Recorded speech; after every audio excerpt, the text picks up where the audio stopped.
ಇವತ್ತು ನಮ್ಮ ಬ್ಯಾಂಗ್ಳೂರ್ ಡೈರೀಸಲ್ಲಿ ಡೇ 4. ಬೆಳಗ್ಗೆ ಎದ್ದ ತಕ್ಷಣ ವರ್ಕೌಟ್ ಮಾಡ್ಬೇಕಂತ ಡಂಬಲ್ಸ್ ಎಲ್ಲ ತಗೊಂಡು ಟೆರೆಸ್ ಮೇಲೆ ಹೊರಟೆ. ಹೋಗ್ಬೇಕಾದ್ರೆ ಲಿಫ್ಟಲ್ಲಿ ರೆಕಾರ್ಡ್ ಆಗಿದ್ದಿದ್ದು. ಮೇಲೆ ಹೋದ ತಕ್ಷಣ ಬಾಡಿನಲ್ಲಿ ನೀಟಾಗಿ ಸ್ಟ್ರೆಚ್ ಮಾಡಿಕೊಂಡು ಒಂದು 30 ಮಿನಿಟ್ಸ್ ರನ್ನಿಂಗ್ ಮಾಡೋಣ ಅಂತ ಫಸ್ಟ್ ರನ್ನಿಂಗ್ ಸ್ಟಾರ್ಟ್ ಮಾಡಿದೆ. ರನ್ನಿಂಗ್ ಮುಗಿದ ತಕ್ಷಣ ನಾನು ಮಾಡಿದ್ದು ಜರ್ಮನ್ ಡ್ರಿಲ್ಲು. ಇದು ಸ್ಟ್ಯಾಮಿನಾ ಇಂಪ್ರೂವ್ ಮಾಡೋಕ್ಕೆ ತುಂಬ ಹೆಲ್ಪ್ ಮಾಡುತ್ತೆ.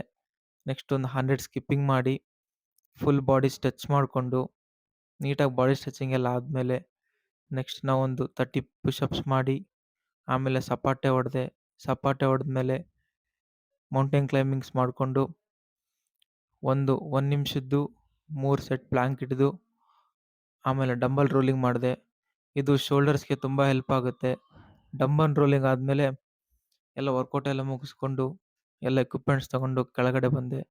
ರೂಮ್ಗೆಲ್ಲ ಇವನ್ನೆಲ್ಲ ಶಿಫ್ಟ್ ಮಾಡಿಬಿಟ್ಟು ಕೂತ್ಕೊಂಡು ರಿಲ್ಯಾಕ್ಸ್ ಆಗಿ ಸ್ವಲ್ಪ ನೀರು ಕುಡಿದೆ. ನೀರು ಕುಡಿದ್ಮೇಲೆ ಸ್ನಾನ ಮಾಡಿ ಆಫೀಸಿಗಂತ ರೆಡಿ ಆದೆ. ರೆಡಿ ಆದಮೇಲೆ ಟಿಫನ್ ಮಾಡಿಕೊಂಡು ನೀಟಾಗಿ ಆಫೀಸಿಗೆ ಡ್ರೆಸ್ ಅಪ್ ಆಗಿ ಶೂಸ್ ಎಲ್ಲ ಹಾಕ್ಕೊಂಡೆ. ನೀಟಾಗಿ ಶೂಸ್ ಎಲ್ಲ ಹಾಕ್ಕೊಂಡ್ಮೇಲೆ ಆಫೀಸ್ಗೆ ಹೊರಟೆ. ಹೋಗ್ಬೇಕಾದ್ರೆ ದಾರಿಲಿ ಅದೇ ಸೇಮ್ ಕಲ್ಲಂಗಡಿ ಹಣ್ಣು ಕಾಣಿಸ್ತು. ಕಲ್ಲಂಗಡಿ ಹಣ್ಣು ತಿಂದು ಆಫೀಸ್ಗೆ ಹೋದೆ. ಇವತ್ತಿಗಿಷ್ಟೇ. ಬಾಯ್ ಬಾಯ್.